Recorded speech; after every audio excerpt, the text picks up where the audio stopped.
하나님의 말씀 사사기 17장 6절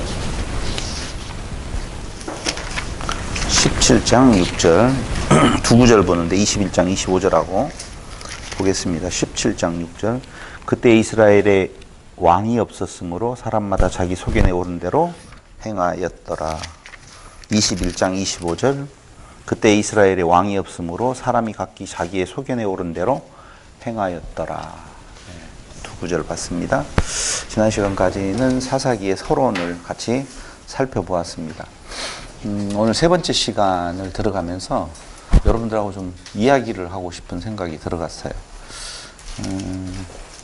도대체 성경은 우리에게 근원적으로 무엇을 말해주고 있는가? 성경에서 말하고 있는 진리는 무엇인가? 라고 하는 생각을 제가 가지면서 이광철 집사님은 뭐라고 생각할까? 이런 생각을 했는데, 이광철 집사님, 성경이 우리에게 말하고 있는 내용은 무엇일까요? 네? 미꾸라지를 알라. 저 시간부터 아주. 그러면 그 이어서 박성희 집사님은 성경은 우리에게 뭘 말해주고 있는 것 같아요? 자, 힌트를 좀 드릴게요. 성경은 사람을 하나님의 자녀되게 하시는 하나님의 섭리를 선포한 거다. 이렇게 말씀을 드렸어요. 근데 그 내용이, 그 전체적인 하나님의 계획이 결국은 어떤 것을 지향하는 부분이 있을 거예요. 하나님은 우리 창조를 하기 위해서 성경을 만들었다고 하잖아요. 그러니까 하나님 창조를 하려면은 하나님을 알아야 되니까. 네, 하나님을 알아야 잠깐만요. 옆에서 또 이야기를 하니까. 아니 나한테 물어봤어요. 제가 어떻게 대답을 해야 하는 게 맞죠. 다 들었어요? 조용히 하고 있습니다. 아니, 뭐든 좀 대화를 좀 해봤으면 좋겠어요. 왜냐하면 성경, 오늘 사사기 여러분들 집에서 예습했다라고 하면 좀 복잡하지 않았어요? 앞에 여호수아가 죽은 후에 라고 되어 있어요. 싸움으로 시작해요. 사사기의 책 자체의 내용으로 보면. 그렇다면, 그리고 그 뒤에 가서 여호수아가 살아있었을 때에 대한 내용을 이야기를 하거든요. 그러니까 책은 역사적인 순서대로 쓴 것은 아니에요. 어떤 목적을 가지고 순서를 바꿀 수 있어요. 그렇다면 사사기를 읽으면서 이런 생각 안 들어갔어요? 샬롬의 땅에서 엔샬롬의 상태를 사무엘은 이스라엘 백성들에게 설명해 주고 있다. 지난 시간 이야기했어요. 그럼 첫 번째, 샬롬의 땅에서 샬롬이 있었는가? 이스라엘이 여호수아를 앞세우고 가나안 땅에 들어가서 그들은 그 사사가 세워지기 전에 여호수아가 살아있었을 때에 샬롬이었었는가 엔샬롬이었었는 건가? 엔샬롬? 엔샬롬? 샬롬인 것 같아요? 엔샬롬인 것 같아요? 샬롬 아닌 것 같아요? 죽을 놈 같아요? 미안해요. 샬롬이 아닌 것 같다. 그래서 그런 정도의 생각을 갖는 거예요. 샬롬의 땅을 약속을 했어요. 이스라엘이 들어갔어요. 그럼 하나님의 약속대로 샬롬의 상태가 와야 될 거 아니냐 이거죠. 근데 샬롬의 상태인지 엔샬롬의 상태인지를 정확하게 현대 우리들의 입장에서 보면은 파악하기가 좀 어려운 것 같아요. 그래서 여러 가지 답들이 나올 수가 있다고 생각을 해요. 자, 또 논지를 처음 질문으로 돌아가서 이야기를 할게요. 하나님께서 인간을 하나님의 자녀로 만드신 목적은 뭐예요? 이게 근원적으로 정립되어지지 아니하면 왜 우리가 예수를 통해서 하나님을 믿는다라고 말하는 것에 대한 본질이 흐트러져요. 그래서 매번마다 흔들리는 거예요. 왔다 갔다 하고. 굉장히 단순한 진리를 말하고 있는데 우리는 그 단순한 진리 안에서의 샬롬을 누리지를 못하고 엔샬롬의 상태를 계속적으로 가져가는 현장을 목도할 수밖에 없다는 것이죠. 다시 한번 물어볼게요. 왔다 갔다 하는 거 아니에요. 전 중심 잡고 있어요. 하나님께서 사람을 하나님의 자녀로 만드신 목적은 어디에 있어요? 신됨의 삶. 하나님과 잠깐만요. 신대면 삶 이야기하고 있는데 왜 끼어들어요? 끝났잖아요. 안 끝났어요, 지금. 아니요. 제가 안 끝났다고요. 저하고 대화를 하고 있으니까. 신됨의 삶이에요. 신으로 만드신 경우는 신됨의 삶을 누리게 하기 위해서 하나님께서는 우리를 하나님의 자녀로 만드셨단 말이에요. 그럼 신됨의 삶은 뭐냐 이거죠. 잘 사는 거, 그렇죠. 인식, 샬롬의 삶은 샬롬의 삶. 여러 가지 답들이 나올 수가 있어요. 그래서 제가 성경 전체를 그냥 한 문장, 한 줄로 요약을 한다면 정확하게 말하면은 신이 사람을 섬기는 거라고 말을 할 수가 있어요. 섬김의 대상이 아닌데 섬긴다라고 그래요. 그리고 예수의 섬김이 그 뒤에 따라 나와요. 그래서 예수님은 섬김을 받으려 함이 아니라 섬기려 땅에 오셨다라고 말을 하거든요. 그러니까 하나님의 섬김은 그리스도를 통한 섬김으로 이어지고 그 섬김이 우리로 하나님의 자녀되게 만들면 하나님의 자녀된 자의 삶은 뭐예요? 내가 어렵게 질문하는구나, 성집사님. 그게 뭐라고 말해요? 이제까지 해왔던 말로 섬김으로 연결되어진다고요. 그러니까 하나님의 섬김, 예수의 섬김, 성도의 섬김이 하나님께서 이 땅에서 사람을 하나님의 자녀로 만드시는 역사적인 프로그램을 돌리는 목적이라고요. 그래서 이웃이 있음이 확인되어질 때에 이웃이 안 보이는 것은 자기가 강하다는 거예요. 나밖에 없으면은 절대적으로 싸움이 일어나요. 내 것으로 만들기 위한 내용이 되어지거든요. 근데 이웃이 보이게 되어지면은 싸움이 멈춰지고 섬김이 이루어지고 그 섬김을 통해서 샬롬의 상태가 이루어진다라고 하는 거예요. 그러니까 예수 믿는 목적이 뭐냐라고 이야기를 한다면 향희 집사님 샬롬의 상태에서 섬김이라고 말을 할 수가 있다는 거예요. 그래서 이웃이 보여진다라고 할 때 그게 그리스도인이요 하나님의 자녀된 자의 삶이라 이렇게 볼 수가 있는 거예요. 근데 잘 생각을 해보세요. 예수 믿는 자들이 추구해 가고 있는 내용을 우리가 딱 떠올리면 뭐가 되어 있어요? 죄송해요. 뭘 먹을까, 마실까, 입을까? 나 좀 부자로 살고, 나 편안하게 살고, 나로 되어 있다고요. 그것이 목적이 되어서 나는 예수를 믿겠다? 아니면은 종교적인 이방 종교와 똑같은 상태를 유지하고 싶은. 근데 이방 종교의 신이 세느냐? 아니면은 여호와 하나님이 세냐라고 하는 갈등이 가나안 땅에 들어가서 시작되어지는 거예요. 근데 그 하나님의 역사를 목도했던 여호수아가 그 시대에 같이 그 하나님의 역사를 목도했던 자들이 살아있을 동안에는 무얼 먹고 마시고 입을 것이 아니에요. 그분에 대한 신뢰가 이웃을 바라보는 삶으로서 샬롬의 상태라 그 말이에요. 그러니까 가나안 땅에 처음 들어가서 여호수아가 대장으로 있고 여호수아를 중심으로 할 때에 여호수아는 그때의 그 나라의 왕이 하나님이심을 인정했고 그때 같이 있었던 그 역사적인 사실을 목도했던 자들도 하나님이 왕이라는 사실을 알아요. 그런데 그때 그들이 살아있었을 때 하나님이 왕이다라고 할 때 그들의 실제적인 삶의 현장은 어땠을까 이런 생각을 한번 해보는 거예요. 제가 이렇게 물어보는 말은 뭔 말이냐면 뭘 먹을까 마실까 입을까의 풍요로움이 있었을까 아니었을까라고 하는 거예요. 아니었다는 것이 기준으로 보면 절대적인 내용이 아니라 상대적으로 아니었었어요. 그러니까 절대적으로 놓고 보면 몰라요. 만약에 죄송해요. 북한이라고 하는 나라가 외부의 정보가 없는 상태에서 그냥 살아가면 그게 그냥 좋은 삶이에요. 근데 북한의 붕괴는 어디로부터 시작되어지느냐? 전쟁이 아니라 외부의 정보가 들어오면서 자기들의 삶과 비교되어지는. 동독이 서독에 의해서 무너지는 것은 총칼에 의한 것이 아니라 그런 정보가 들어오면서 비교되어지는 삶. 그러니까 탈북자들이 와서 깜짝 놀란 것은 아니 어떻게 그들은 다른 것에 놀란 것이 아니라 일반적인 시민들이 어떻게 저런 삶을 살 수 있을까라고 하는데 놀랬다는 거예요. 결국은 샬롬의 상태라고 하는 것은 먹고 마시고 입은 데 있는 것이 아니라 절대적으로 하나님을 왕으로 삼고 살아갈 때 이웃이 보여지는 삶, 이웃이 있는 삶, 이게 샬롬의 상태의 정의라고 볼 수가 있다는 건데, 그 샬롬의 상태가 그들에게는 있었어요. 그래서 이웃이 보여지고 이웃과 더불어서 하나님을 왕 삼고 살아갔는데, 그들의 눈에 갑자기 뭐가 들어오느냐? 이웃이 들어오는 거예요.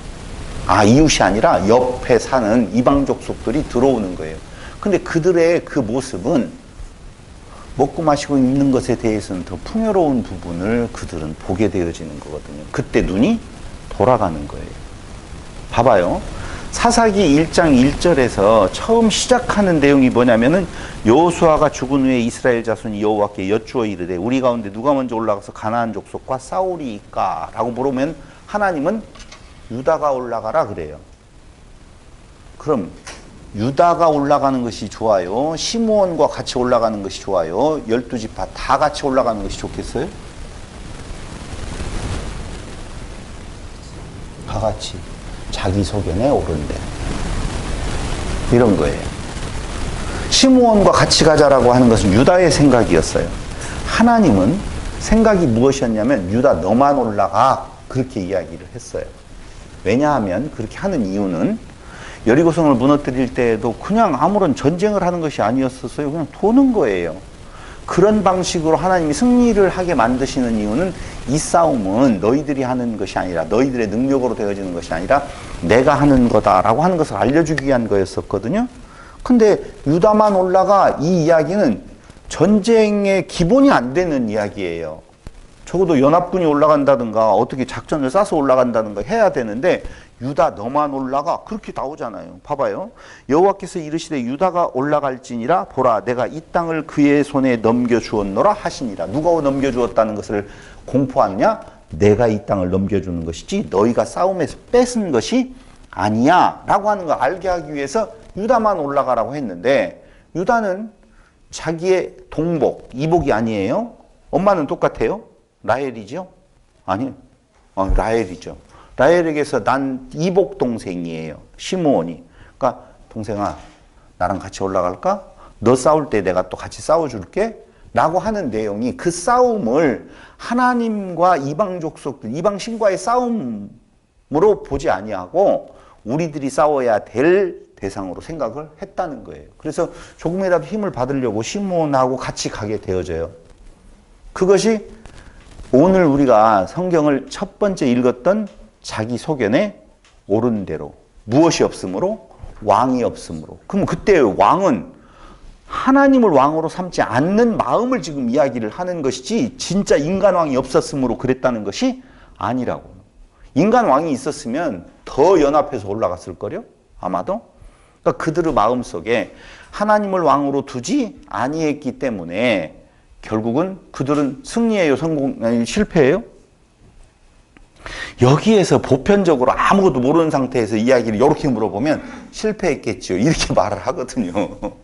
아니에요. 빼앗아요. 문제없이 잘 정복을 해나가거든요. 거기에서 사람은 또 학습을 하는 거예요. 이래도 승리하는구나. 왜? 그게 목적이니까. 승리가 목적이니까. 하나님은 승리가 목적이 아니에요. 하나님을 아는 게 진짜 중요한 목적이거든요. 그런데 이미 하나님을 알 수 있는 그 상황이 하나 또 문제가 되어지기 시작해요. 근데 문제는 뭐가 있냐면요, 질문이 누가 먼저 올라가서 가나안 족속과 싸울까요? 라고 하는 유다의 질문에 모두가 연합해서 싸우라고 하지 않고, 보라 내가 이 땅을 그의 손에 넘겨주었다, 유다만 올라가라 라고 하는 하나님께서 직접 그에게 답을 주셨는데, 유다는 시므온과 같이 올라가서 싸우자고 제안을 해요. 그러고는 큰 잘못이 없는 것 같은데, 그렇잖아요? 큰 잘못이 없어요. 왜 그렇게 생각을 하냐면, 그 뒤에 전쟁에서 승리하는 모습들이 나오거든요. 근데 그때만 승리하는 모습을 서두에서 꺼내 놓았지, 전체적으로 그 뒤에 2장으로 이어지고 1장 뒤에 뒷부분으로 이어지는 내용은 쫓아내지 못했다라고 나오거든요. 그래서 지난 시간 뭐라고 이야기를 했냐면은, 그들이 쫓아내지 않은 것이 아니라 쫓아내지 못했다라고 하는 말씀을 드렸어요. 쫓아내지 못하게 하신 하나님의 섭리를 이야기를 했단 말이에요. 그래서 여러분 좀 이상하게 생각을 하지 않았어요? 아, 그들이 쫓아내지 않았기 때문에 왜 싸움을 하기 싫고 종으로 부리고 싶고 거기 노역이라고 하는 단어가 계속적으로 나오는 걸 보면 그렇기 때문에 여기에서 타협하고 그냥 우리끼리 잘 살자라고 하니까 하나님이 노여워가지고 하나님께서 그들에게 가시를 주는 것 같이 그렇게 논리가 형성이 되어지는 내용에서 지난 시간 반대로 이야기를 했어요. 아니다. 그들을 쫓아내지 못하게 하신 것이다. 그럼 왜 쫓아내지 못하게 하셨는 건가? 라고 하는 내용을 오늘 지금 설명을 한번 좀 해볼까 해요. 자, 보세요. 2장 1절로 5절을 한번 보세요. 여호와의 사자가 길갈에서부터 복임으로 올라와 말하되 내가 너희를 애굽에서 올라오게 하여 내가 너희의 조상들에게 맹세한 땅으로 들어가게 하였으며 또 내가 이르기를 내가 너희와 함께 한 언약을 영원히 어기지 아니하리니 너희는 이 땅의 주민과 언약을 맺지 말며 그들의 제단을 헐라 하였거늘 너희가 내 목소리를 듣지 아니하였으니 어찌하여 그리 하였느냐. 그러므로 내가 또 말하기를 내가 그들을 너희 앞에서 쫓아내지 아니하리니 그들이 너희 옆구리에 가시가 될 것이며 그들의 신들이 너희에게 올무가 되리라 하였노라 라고 나와요. 그러니까 언약을 어기고 이방신을 섬겼다고 나오잖아요. 언제? 잠깐만요. 죽은 다음에 그렇게 연결이 되어져요.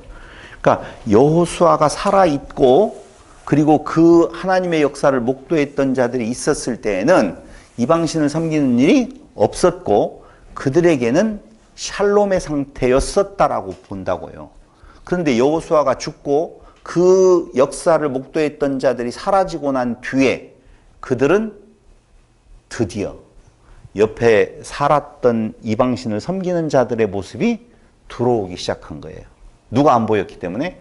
하나님의 역사가 안 보였기 때문에. 하나님에 대한 내용이 사라지니까 결국은 인간의 그 욕망이 작동이 되게 되어져요.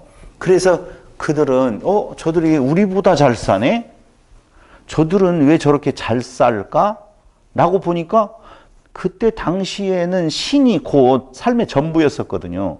신의 능력에 따라서 그 나라의 흥망성쇠가 정해진다라고 생각했기 때문에 이웃 나라들이 잘 사는 것, 우리의 옆 이웃이 잘 사는 것, 그들이 섬기고 있는 신들에 의한 것이 아니냐라고 하는 생각이 들어서 그들은 이방신을 몰래 섬기기 시작하는 결과를 가져오게 되어져요. 봐봐요. 2장 6절로 10절. 6절에 보면 전에 여호수아가 백성을 보내매 이스라엘 자손이 각기 그들의 기업으로 가서 땅을 차지하였고, 그러니까 앞에 1장 1절에서 여호수아가 죽은 후에라고 했는데 여호수아가 살아있었을 때의 내용이 뒤에 나오다 보니까 혼돈될 수 있다고요.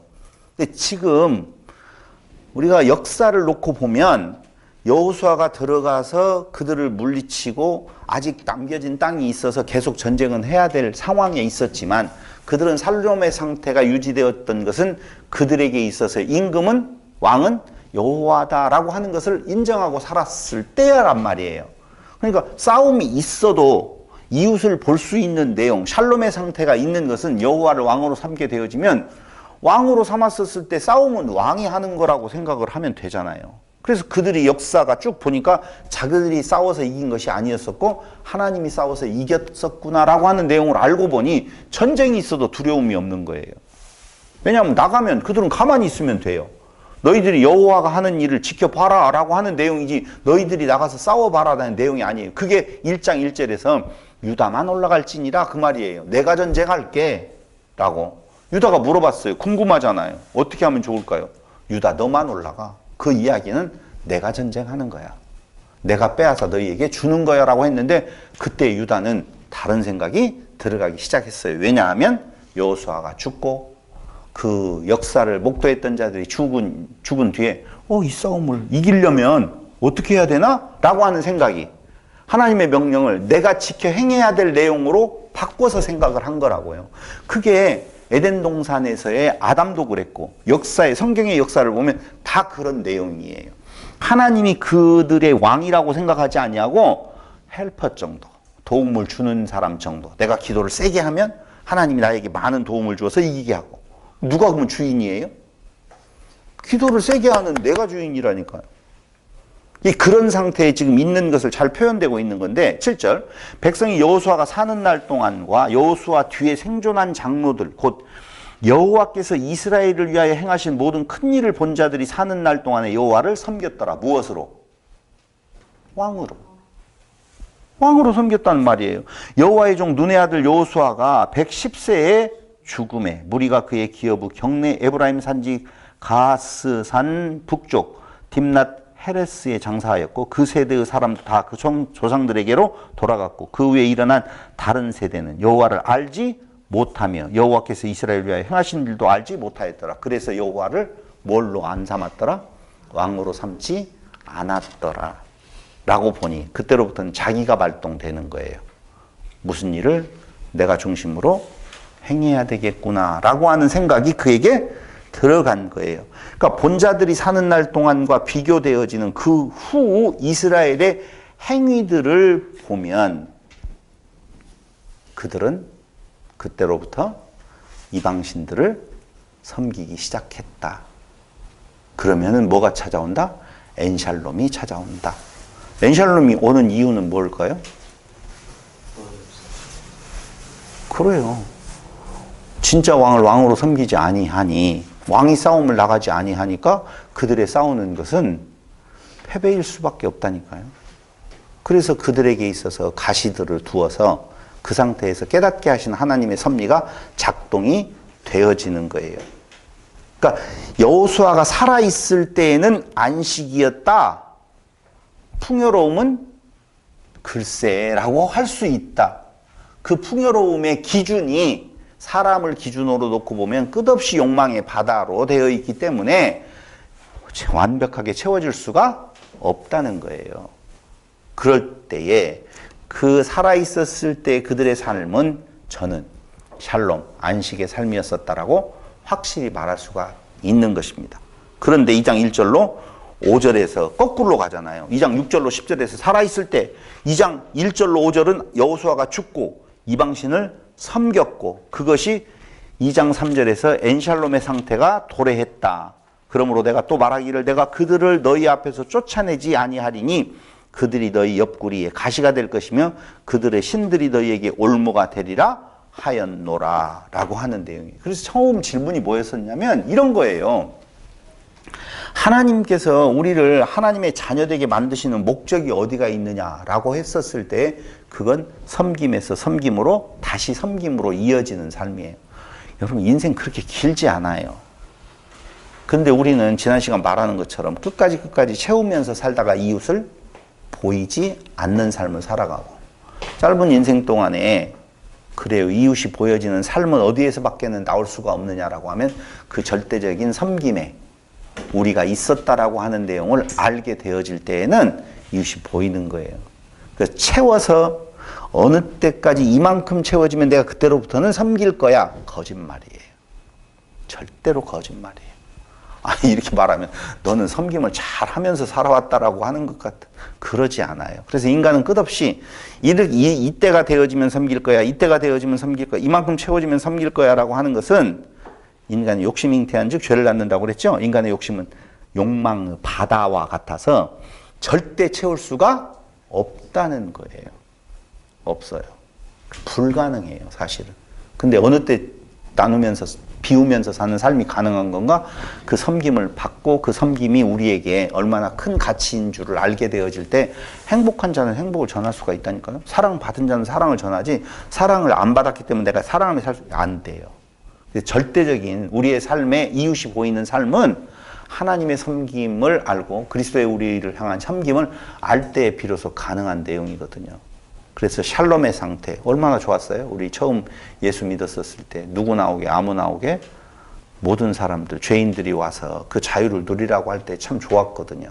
근데 교회를 다니면서 문제는 어디에서 오느냐? 예수 믿는 목적이 성공주의 신학에 물든 기존의 신학이 들어와서 신학이 정말 문제라니까요. 그 신학적인 내용을 밀어서 하나님을 잘 섬기면 하나님의 자녀가 잘 살기를 원해요? 못 살기를 원해요? 대답 잘하세요? 관심 없어요? 아니요. 죄송해요. 저는 이렇게 논리를 말할게요. 하나님의 자녀가 잘 살기 원해요.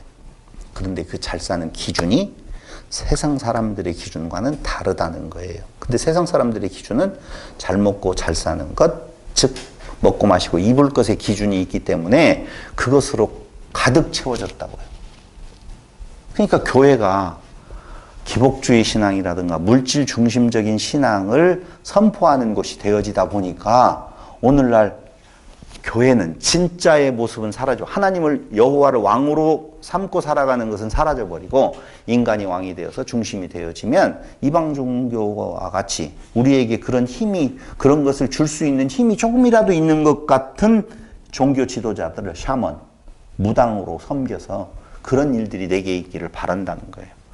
진짜 성도들의 삶은 단순하게 말하면 섬김의 삶이라니까요. 섬기는 것이 행복해요? 섬김을 받는 게 행복해요?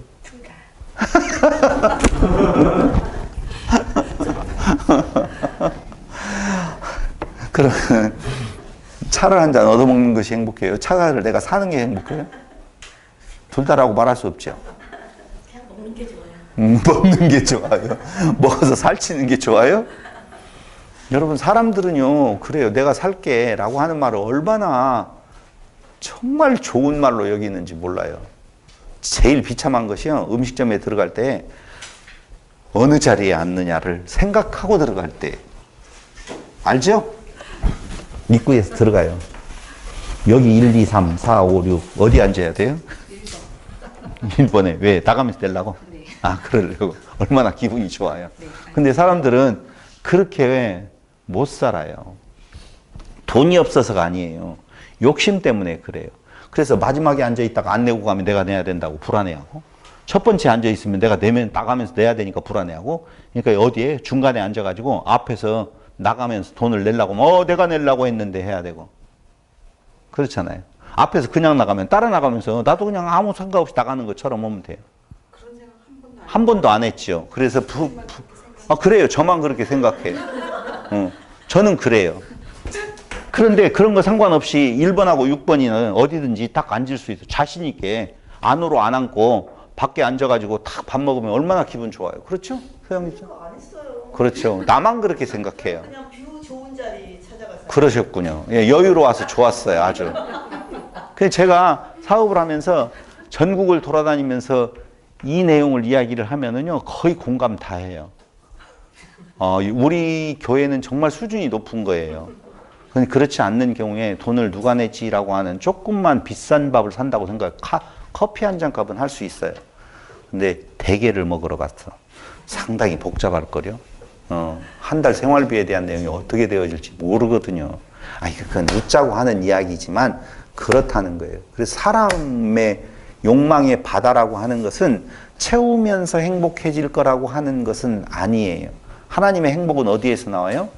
비울 때, 자기의 것으로 섬길 때. 그리스도의 행복은요, 육체로는 고난받아서 죽음이지만 이웃을 향하여서 그에게 생명을 줄 수 있는 그 섬김이 그에게는 가장 큰 기쁨이었었다라고 하는 거예요. 그럼 그 기쁨을 받은 우리들은 섬기라고요? 섬김을 받으라고요? 섬기라고 하는데, 너희가 예수 잘 믿으면 섬김을 받는 존재가 되어진다고 계속 강단에서는 선포하고 있다는 거예요. 그러니까 그걸 받기 위해서 11조도 내고 열심도 내고 여러 가지를 내서 무엇인가 조금이라도 더 받았으면 좋겠다라고 하는 노예가 되어지는 이 현실이 오늘 사사기에도 그대로 지금 나타나고 있다는 거예요. 시므온과 같이. 봐봐요. 여기 한 가지 2장 14절로 15절을 보세요. 여호와께서 이스라엘에게 진노하사 노력을 당하게 하시며 노력하는 자의 손에 넘겨주사 그들이 노력을 당하게 하시며 또 주위에 있는 모든 대적의 손에 팔아넘기시며 그들이 다시는 대적을 당하지 못하였으며 그들이 어디로 가든지 여호와의 손이 그들에게 재앙을 내리시니 곧 여호와께서 말씀하신 것과 같고 여호와께서 그들에게 맹세하신 것과 같아서 그들의 괴로움이 심하였더라. 그러니까 다시 정리 한번 해볼게요. 이스라엘 백성들이 가나안 땅에 들어가서 여호수아와 그 살아있는 하나님의 역사를 목도했던 자들이 살아있는 동안에는 하나님을 왕으로 섬겼었기 때문에 그때는 샬롬의 상태가 유지되어졌었는데, 그들이 죽고 난 뒤에 그 역사를 바라보지 목도했던 자들이 없는 상태에서는 그들은 인간의 욕심이 최대한으로 발동이 되어졌어요. 발동이 되어져서 결국은 이방 신들을 섬기게 되어지고, 하나님께서 말씀하신 대로 이방 신을 섬길 때 그들에게는 하나님께서 그들 가운데 있는 적들을 쫓아내지 못하게 하셔서 그들을 가시로 두어서 그 가시를 통하여서 깨닫게 하시는 도구로 쓰셨다. 악한 날의 도구로 쓰셨다는 거예요. 근데 1장 1절에서 희한한 1장 1절부터 쭉 나오는 첫 번째 부분은 승리의 내용이 나오거든요. 자기 소견에 옳은 대로 행했는데도 승리해요. 그래서 어떤 강론자는 무엇라고 말하냐면은 거기에는 두 부류가 나오잖아요. 1장에는. 몰라요? 유다가 4절. 올라가매 여호와께서 가나안 족속과 브리스 족속을 그들의 손에 넘겨주시니 그들이 베색에서 10,000명을 죽이고 또 베색에서 아도니 베색을 만나 그와 싸워서 가나안 족속과 브리스 족속을 죽이니 아도니 베색이 도망하는지라 그를 쫓아가서 잡아 그의 엄지손가락과 엄지발가락을 자르매 아도니 베색이 이르되 옛적에 70명의 왕들이 그들의 엄지손가락과 엄지발가락이 잘리고 내 상 아래에서 먹을 것을 줍더니 하나님이 내가 행한 대로 내게 갚으심이로다 하니라. 무리가 그를 끌고 예루살렘에 이르렀더니 그가 거기서 죽었더라. 아도니 베색을 중심으로 한 어떤 죽는 자들이 있어요. 왜 죽었어요? 그들은? 왜 이렇게 저주를 받았어요? 설교자들은 여기에서 뭐라고 이야기하면 하나님을 섬기지 못하고 하나님을 배반해서 반대에 서 있는 자들은 이런 꼴을 당한다는 거예요. 그런데 그 뒤에 한 무리가 나와요. 누가 나와요? 볼까요? 또 한번 보세요. 유다 자손이 예루살렘을 쳐서 점령하여 칼날로 치고 그 성을 불살랐으며 그 후에 유다 자손이 내려가서 산지와 남방과 평지에 쭉 나오는데 죽였더라. 11절. 거기서 나아가 드비르 주민들을 쳤으니 드비르 본 이름은 기랴세벨이라. 갈렙이 말하기를 기랴세벨을 쳐서 그것을 점령하는 자에게는 내 딸 악사를 아내로 주리라 하였더니 갈렙하고 그나스의 아들인 온니엘이 그것을 점령하였으므로 갈렙이 그의 딸 악사를 그에게 아내로 주었더라. 근데 악사가, 갈렙의 딸 악사가 뭐라고 말해요? 샘도 주세요 라고 말하거든요. 땅도 주고 샘도 주고. 그럼 땅과 샘을 받은 악사 그리고 온니엘은 좋은 결과를 얻은 거예요? 안 좋은 결과를 얻은 거예요? 좋은 결과를 얻었잖아요. 왜 좋은 결과를 얻었어요? 승리했습니다. 그래서 열심히 싸워서 두려워하지 아니하고 나가서 싸워서 그랬다는 거예요. 그러니까 앞에 망한 자들은 하나님을 배반하고 반대에 서 있는 자들이고 이건 하나님 편에 서 있는 자고. 그러니까 하나님 편에 서 있는 자는 무엇도 없고 땅도 없고 각시도 없고 물도 얻는다. 아멘?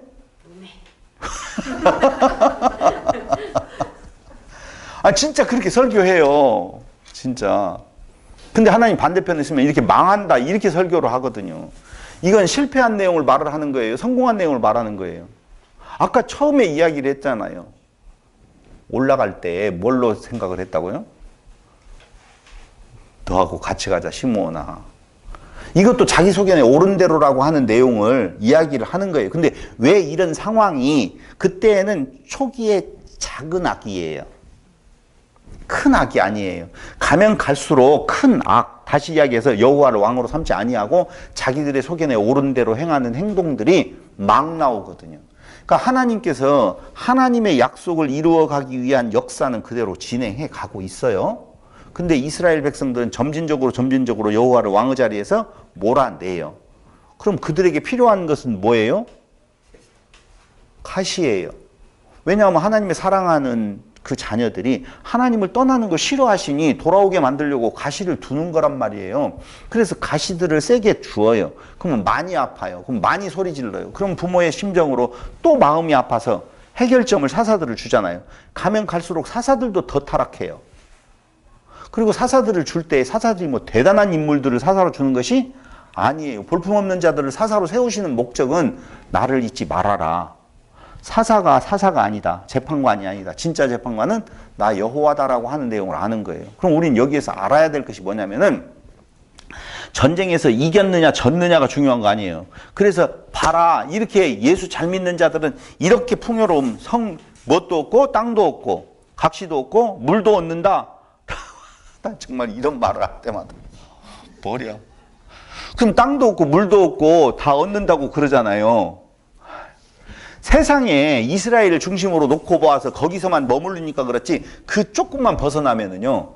한번 물어볼게요. 대한민국, 조선 그리고 그 전의 역사들은 역사를 중심으로 우리나라를 중심으로 우리 땅에서의 기준으로 놓고 보면 해석이 가능하겠지만 조선이라고 하는 나라든 그 중국의 옆에 붙어있는 나라로서의 삶은 고단한 역사였어요. 쉽지 않은 역사였었거든요.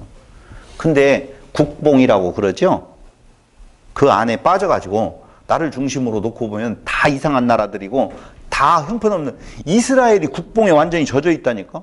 우리는 이스라엘 사람들도 아닌데도 불구하고 이스라엘 국뽕이야. 그래가지고 이스라엘이 다 오른 거야. 이스라엘이 그 반짝 괜찮았던 그 순간에도 이웃의 더 큰 나라들은 엄청난 부를 누리고 있었다고요. 근데 그렇게 잘 살았다고. 그러면서 뭐라고 이야기하느냐? 그 장소가 참 묘해서 애굽과 위에 있는 북방의 나라들이 커지면 거기를 왔다 갔다 하면서 이건 꼭 샌드위치가 되어지는 위치인데도 불구하고 다윗과 솔로몬의 왕국이 얼마나 뭐가 대단해요. 여러분 대단하지 않았어요. 이렇게 말하면 좀 이상하지만 진짜 대단하지 않는 거예요. 조족지혈이라는 말이 있잖아요. 대한민국이 아무리 커서 대한민국은 다른 나라를 쳐들어가지 않았잖아요. 한국은 조선 땅은 그렇죠? 뭔 소리요? 고구려 때는 엄청나게 많이 정복해 갔는데 그러니까 힘이 없으니까 못 쳐들어간 거예요. 아니 꼭 그걸 말하려고 하는 것이 아니라니까요. 근데 어디를 중심으로 놓고 보느냐에 따라서 그것을 성과로 알아서 봐라. 이렇게 하나님을 잘 섬기고 살면 이렇게 풍요롭게 산다. 그렇게 안 섬겨도 엄청나게 풍요롭게 사는 사람이 봐. 이재용 씨는 하나님을 섬겨요 안 섬겨요? 몰라요? 일본은 신이 그렇게 이방신이 많은데 잘 살았잖아요. 아 지금 망해가고 있는 것은 안 섬겨서 그래요? 그런 말도 되지 않는 이야기를 하고 있어요. 그러니까 기독교를 천박하게 만드는 것은 기복주의 신앙, 성공주의 신학 이런 것들이 기독교를 천박하게 만들어가니까 여기 사사기 1장에서 사무엘은 이 사사기를 통하여서 엔샬롬의 시기가 왜 왔는지 알아? 왕을 하나님 여호와로 삼지 않았기 때문에 엔샬롬의 상태가 온 거야 라고 하는 메시지를 전하고 있는데 봐라 여기는 승리했지 않느냐. 그러니까 하나님 섬기면 하나님 편에 서면 이렇게 승리한다. 아니요. 이 승리도 옳은 것이 아니라니까요. 내용으로 보면. 근데 그걸 좋은 걸로 봐요. 사사들을 세웠어요. 그래가지고 이방 족속을 무너뜨리잖아요. 좋은 거예요? 나쁜 거예요? 그걸 좋은 걸로 보는 거예요. 자꾸. 아니 사무엘은 그 말이 아니에요. 그렇게 그러한 과정에서 여호와를 버리고 너희가 지금 왕을 내달라고 할 때 여호와를 왕으로 세워달라는 말이 아니라 이방인들과 같이 사람 왕을 세워달라고 하는 말이 나오는데 과거를 봐봐. 얼마 멀지 않잖아. 우리의 조금 전생을 놓고 보면 여호와를 왕으로 섬기지 아니하고 자기들의 소견에 오른 대로 여호와를 밀어냈었을 때 엔샬롬의 상태가 온 거야. 그러므로 지금 왕을 세워달라고 하는 말에 의해서 내가 왕을 세우기는 세우지만 사무엘이 이제 왕 세우는 과정 아니겠어요? 세우지만 진짜 왕은 여호와임을 절대 잊어서는 안 돼라고 하는 거거든요. 근데 사무엘이 그때 그것을 기록할 때 그들이 여호와를 왕으로 섬길 줄 알았을까요? 안 섬길 줄을 알았을까요?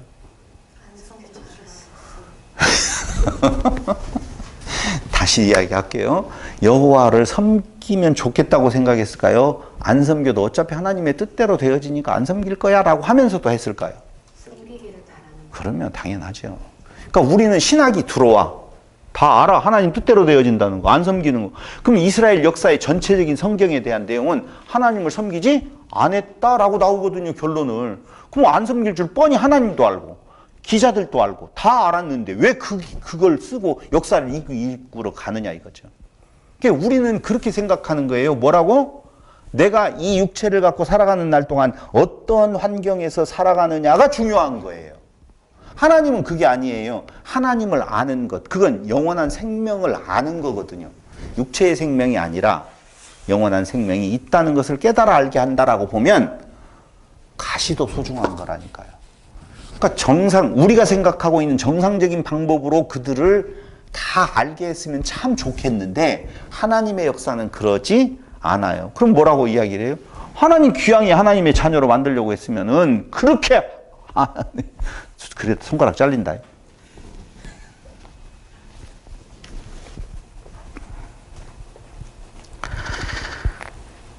백성들의 행복은 어디에서 올까라고 하는 생각을 해봐요.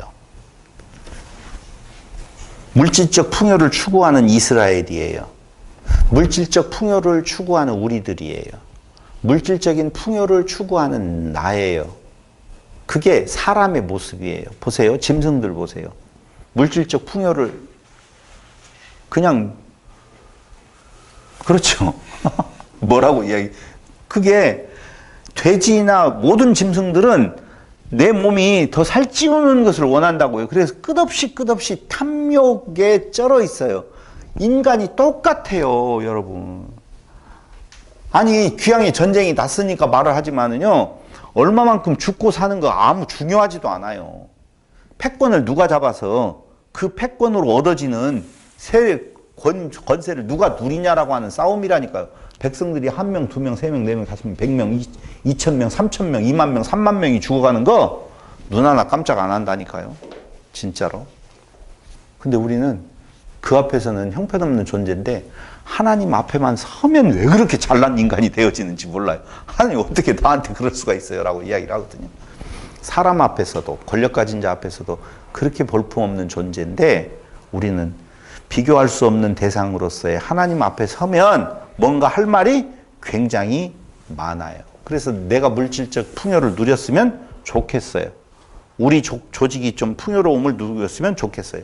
그러면 당연히 무엇을 섬기게 된다고요? 이방신을 섬기게 되어지는데 죄송해요. 이방신을 섬긴다라고 하는 것의 의미를 정확하게 좀 알았으면 좋겠어요. 이방신을 섬긴다는 게 뭐예요? 그렇죠. 그 말이었어요. 순간에 나와서 그냥 놀랐어요. 이방신을 섬긴다는 건 이방신 자체가 아니라 투영을 시켜서 나라고 하는 존재가 다른 이웃이 보여지지 않을 정도로 크게 보여지는 거예요. 결국은. 그러면 당연히 내가 커지면 섬김은 없는 거예요. 내가 피곤하면. 모든 사람 사는 세상의 싸움은 어디에서 나요? 돈에서 나오더라고. 제가 보니까 거의 돈이에요. 그래서 부모가 많은 재산을 가지고 있으면 그 자녀들이 싸우더라고요. 100%냐? 거의 100%라고 말해도 돼요. 인간의 욕심은 끝이 없어서 내가 조금 더 받았으면 좋겠어요. 그런데 자꾸 이웃이 보이고 형제가 보이고 그러게 되어지면 싸움이 난리가 없죠. 무슨 이름으로 우리는 싸우는 줄 아세요? 무엇이 정당하냐라고 하는 것으로 싸워요. 정당한 것이 어디가 있어요, 세상에. 하나님 우리를 섬기는 것은 정당해요, 안 정당해요? 예수의 우리를 섬김은 정당한 거예요, 안 정당한 거예요? 귀한 거예요. 정당할 수가 없잖아요. 아니요, 당연한 거죠. 왜요? 술 만들었으니까 내가 뭐 만들어 달라고 그랬나요? 그렇죠. 당당하게 힘을 받아요.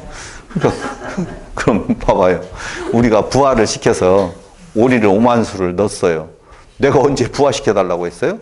그럼 잡아먹지 말고 5만 수를 잘 키워서 늙어 죽을 때까지 보살펴야 되잖아요. 오리를 애완용으로 데리고 오면 끝까지 죽을 때까지 내가 그 섬김이 우리가 생각하는 방식이 아니라고 하는 데에서의 섬김의 진짜 의미가 있다는 거예요. 그러니까 오리에게 봐봐요. 섬긴다고 계속 먹을 걸 주면서 안아 먹어라 뒤뚱거려서 거기에 암 생기고 그렇게 되어지면 그 섬김이 아니거든요.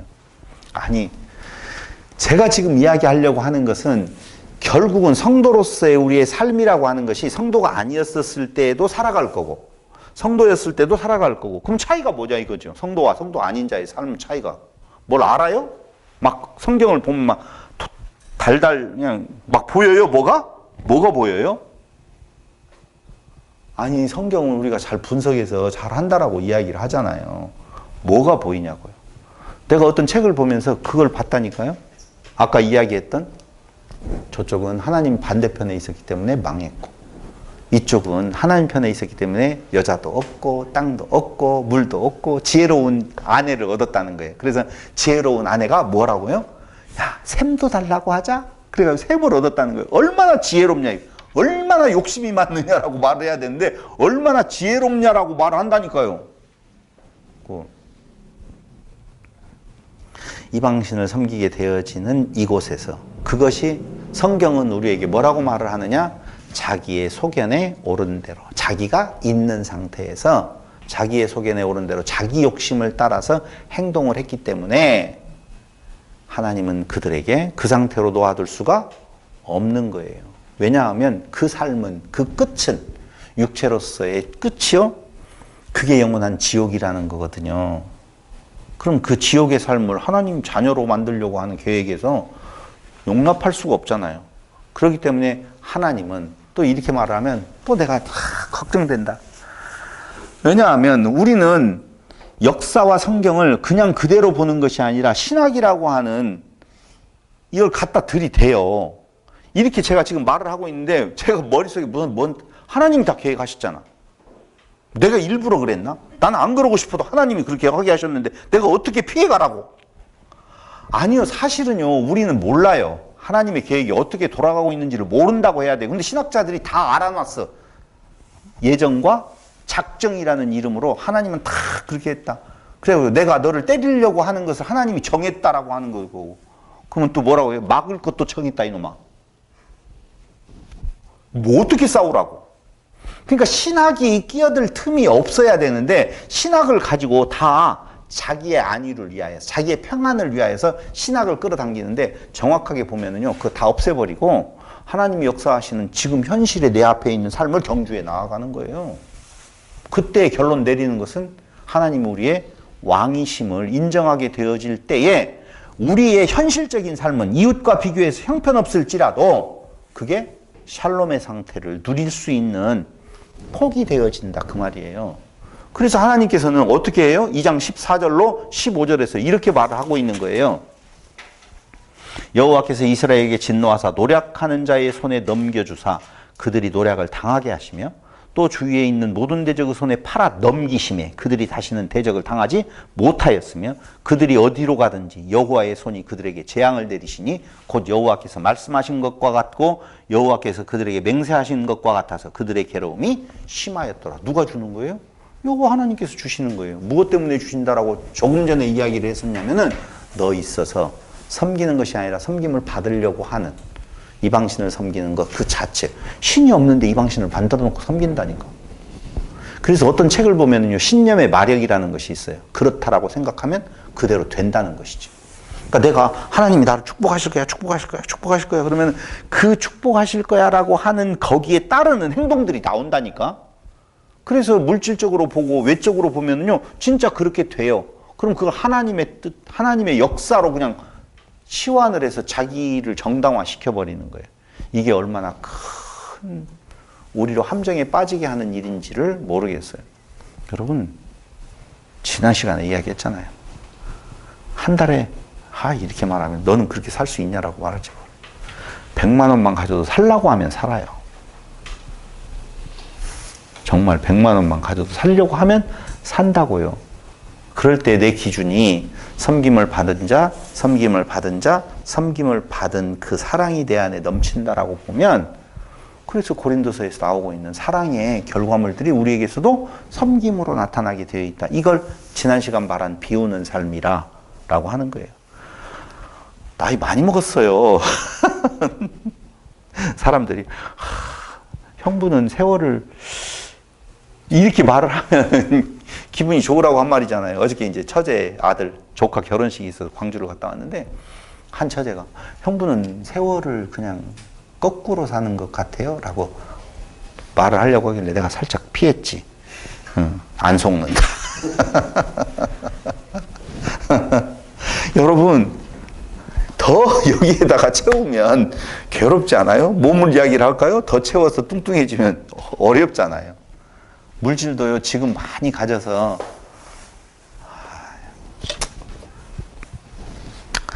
죄송합니다. 네가 돈이 없으니까 하는 이야기겠지라고 생각을 하신다면 뭘 할 수 없어요. 그럴 때 하나님의 징계가 있으면 당연히 인간은 부르짖게 되어져 있어요. 아프거든요. 부르짖을 때 하나님은 그들에게 사사라는 말은 재판관이라는 뜻이 있다고 그랬어요. 사사라고 하는 단어가 본래 어디에서 나온 거예요? 중국에서 나온 거예요. 번역을 할 때. 그러니까 재판관이에요.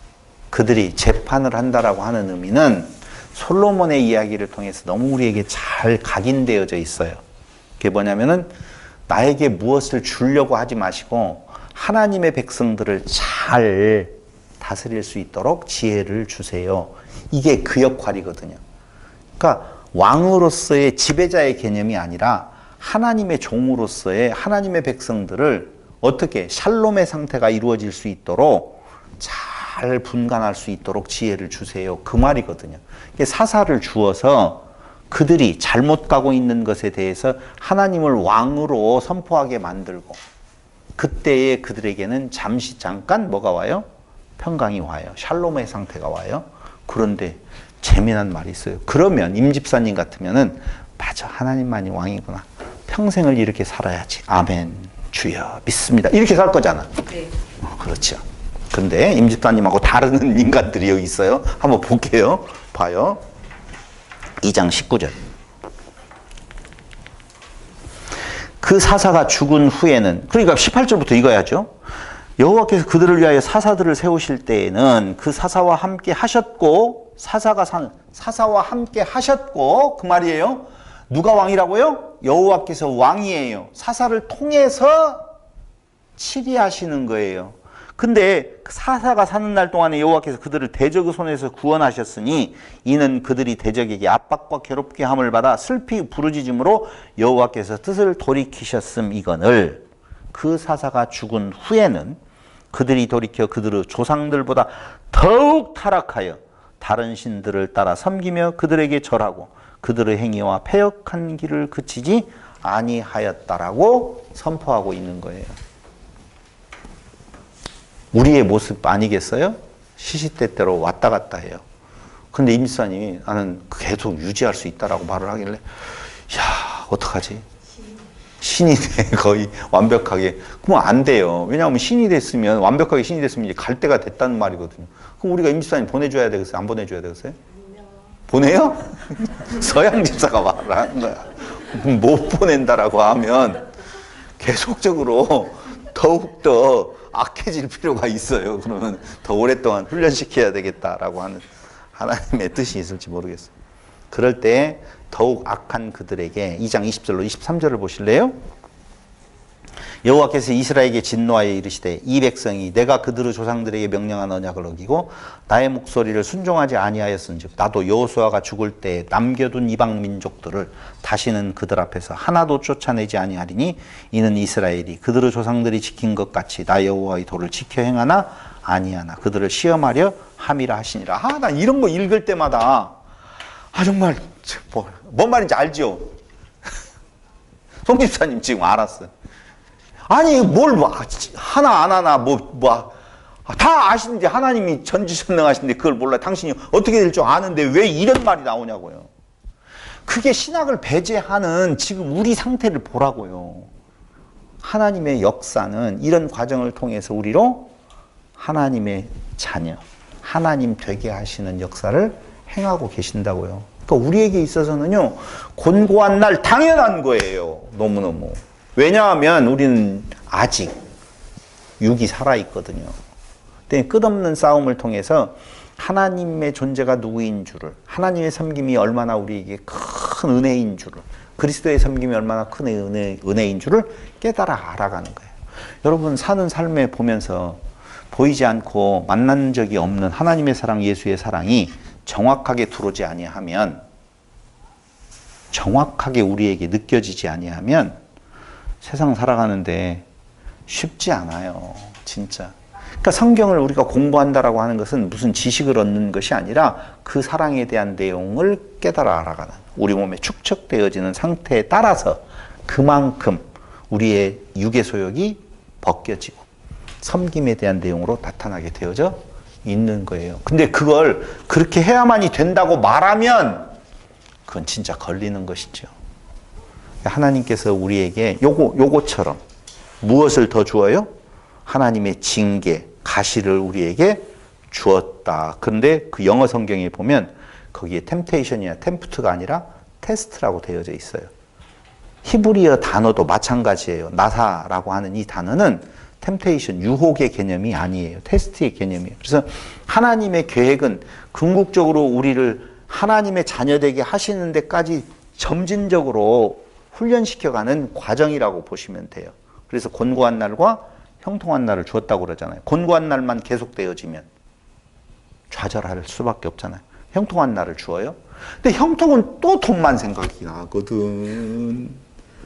아니요, 형통은요 해석이라니까요. 곤고함과 형통이라고 하는 내용은요 해석 차이예요. 바라보는 그 현장을 바라보는데 시각의 변화지 그 상황의 변화가 아니라고요. 그럴 때 우리에게 형통한 날을 준다는 말은 해석할 수 있어요. 어떤 일이 있었을 때 그걸 그 상황에서도 해석이 가능해지면 샬롬이에요. 근데 해석이 안 되어지면 설사 봐봐요. 부모가 재산을 남겼어요. 다들 1억씩 준대요. 좋아요, 싫어요? 좋아요. 그런데 다 좋았는데 2억씩 나를 준대요. 더 좋지요.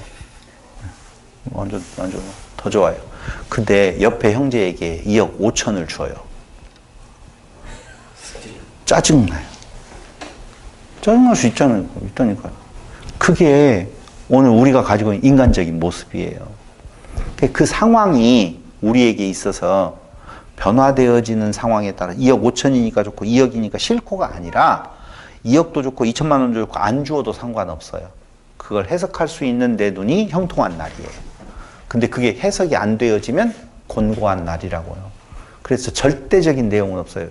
이 전 세계에서 제일 잘 사는 나라 어느 나라예요? 투르크메니스탄에 가보면은요, 투르크메니스탄 들어봤어요? 투르크예요. 투르크메니스탄이라고. 옛날 소련의 연방이었었는데 거기는 기름값이요 너무 싸요. 영혼이에요? 그 영원인데 뭔 세금만 받는 것 같아요. 그래서 100 얼마 정도 돼요. 이사 갈까요? 20원이에요. 1,000원짜리 빵이 싸다고 오는데 그건 20원이에요. 석유가 그렇게 많이 난대요. 그래서 막 주는 것 같아요. 좋겠네요. 여러분, 행복지수는 가난한 나라에서 행복지수가 높다라고 이야기를 하잖아요. 그러니까 물질이 많고 적음에 있어서의 행복이라든가 안식이라든가 이런 것이 오는 것이 아니라 그걸 어떻게 해석해내느냐에 따라서 전혀 다른 결과를 가져올 수가 있다는 거예요. 그래서 하나님의 사랑, 그 그리스도의 십자가의 사랑을 우리가 이처럼 사랑하사라고 하는 말의 의미가 제대로 들린다라고 보면 그 사랑이 감격되어진 자라고 보면 하나님 바꿔놓고 생각해서 이런 일 할 수가 없죠. 이런 이야기를 할 수가 없는 거예요. 그래서 하나님은 결국은 테스트를 통해서 나로 하여금 하나님을 왕으로 삼는 곳에 더 거하게 하시고 그것이 우리에게 있어서는 안식의 상태, 샬롬의 상태가 되어서 샬롬의 상태에 있는 자는 사랑이 넘치는 자 아니겠어요? 그럼 어떻게 되어져요? 사랑을 하게 되어져 있어요. 그 사랑에 대한 내용이 고린도전서에서 자랑치 아니하며 뭐 이런 정도로 나오는 거예요. 그러니까 물질적인 어떤 액수를 준다라고 하는 기준이 아니라 마음의 상태를 사랑이라고 지금 표현하고 있는 거예요. 하나님이 우리에게 주신 것은 뭘 줬어요? 박 집사님, 박성희 집사님, 뭘 받았어요?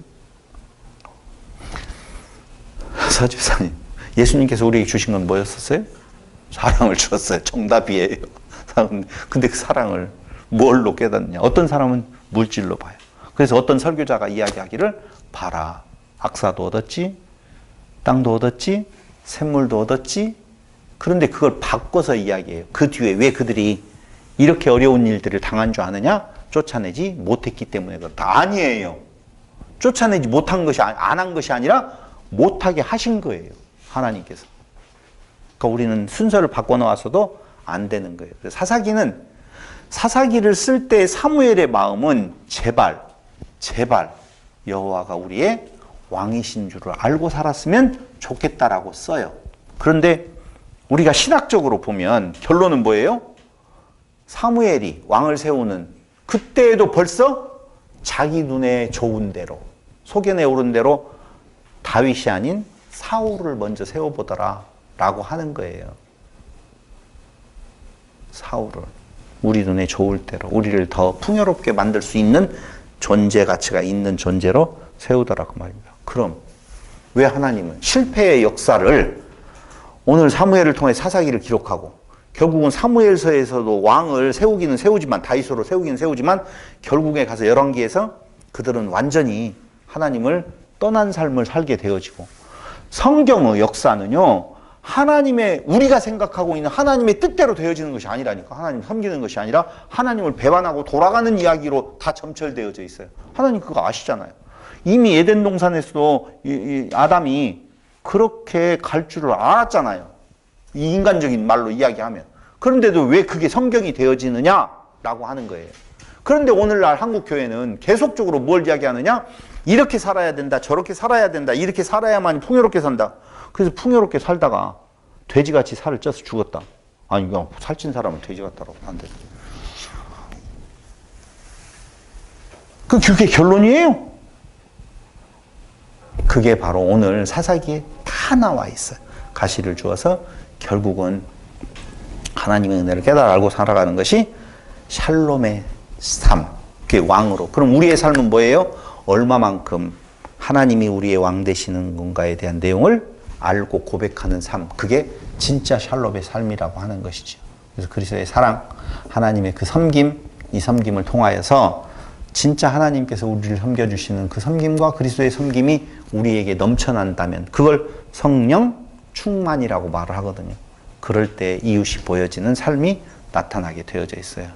어떻게 이스라엘 백성들이 사무엘이 사사기를 기록할 때에 그 삶을 그렇게 살아왔는 건가에 대한 내용을 다음 시간 3장부터 한번 살펴보면서 우리는 다시 한번 하나님의 진리를 깨닫는 시간이 되었으면 좋겠습니다. 기도드리겠습니다.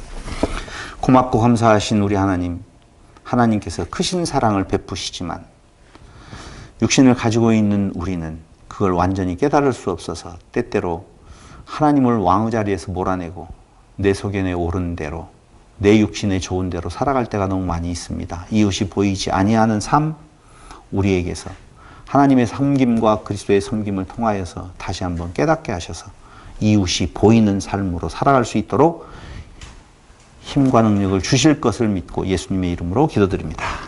아멘.